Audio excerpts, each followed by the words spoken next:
Hello everybody, welcome to Creative Chess channel. My name is Novikova Galina. I'm a women FIDE master, and today I want to show you one game from Title Tuesday, which I was playing black against the national master from Kyrgyzstan. Actually, I decided to play Albin Countergambit to play in attacking style.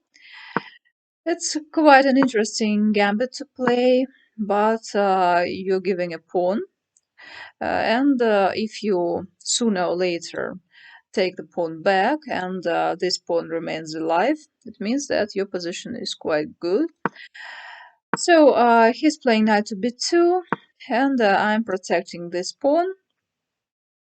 He's playing g3, widely used variation, and a5 just not to allow him playing b4. That's why he's playing b3. I develop my pieces, once more protecting my d4 pawn, and queen to e7. I am attacking e5 pawn, and yes, actually I'm going just to take it, and then we'll have equal material, and this pawn is first it's vulnerable. Yes, it can be vulnerable, but at the same time you see it prevents white from a good development, so that's why it has either advantages and disadvantages. Castle and knight to 3. Yeah, you see we are developing our pieces here. I let him capture my pawn. In this case, my idea was just to return back, maybe, and instead just try and capture this pawn, for example. But that's why probably he didn't take it. He played knight to e1. His idea is to put his knight here to attack my bishop, and maybe to play on f4, c6, protecting b7 pawn, and here he finally captured.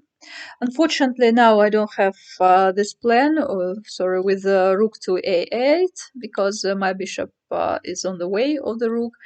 That's why I'm just have lost the pawn, but actually it's called Albin Countergambit, so it's okay to sacrifice something in this variant. That's why I wasn't disappointed, though of course it wasn't that good.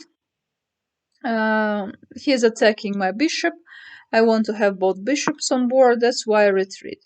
So it may seem to you that my position is not well because the bishops are staying here, but these bishops are not that bad. So one bishop is standing here. Maybe if the queen goes, it can capture the knight. So this bishop is also quite well developed. He has a whole open diagonal in front of it. That's why it's okay. So here I started attacking his queen, and actually he allowed me several tempi, and I was actually very grateful to him. Now I go bishop to g7, and already you see queen doesn't have a lot of moves. That's why he captured here. But the problem is that I can't capture the queen because the queen retreats to d5. But I can capture the pawn now and attacking his bishop. He played quite a weak move. It's knight to d3. I think his idea was to attack the pawn here to protect the bishop.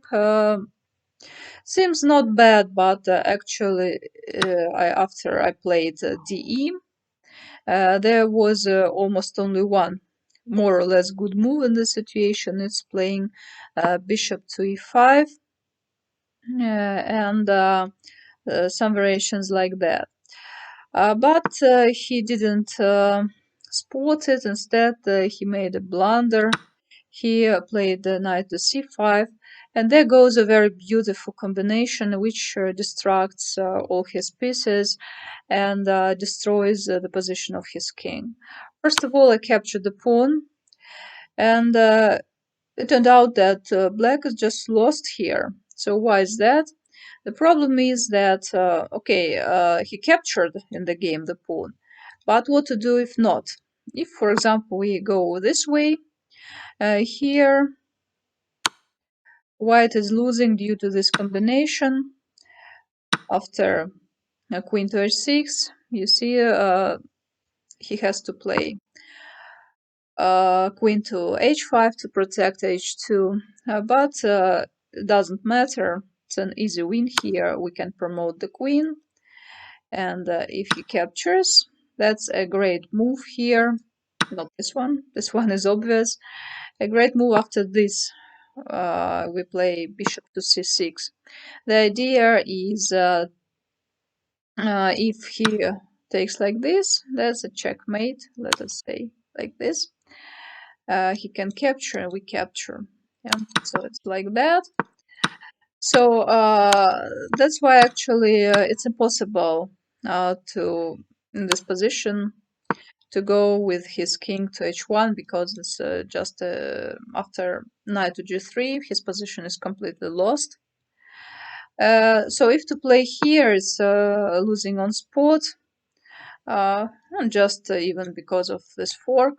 So that's why the only move for white now is to capture the pawn that was in the game. I captured his bishop, check. He played back, and now the crashing move, rook to g2. After that, he resigned. Let's have a look why. So first of all, he might have captured the rook, so it's if not to take, what to do then? So okay, if we take like this, you see a fork is coming, and actually white is losing. If after this move we capture with the queen, so we can capture the knight, for example, it's check. So the only move here, because if we play king to h1, we can play this move. Oops. Okay, you understand that it will be a great pin. And if he goes like this, we should make a fork in this case. So that's why he'll have to do this move. And there are lots of good moves here, but the best one is playing like that. And it turns out that white has to take, and for the white king there is no good place, no good square, and in both cases we might just make a fork and win some material, and you see that yeah, here it's even this move going. That's why actually white resigned in the situation after rook to g2. There is no way to survive here.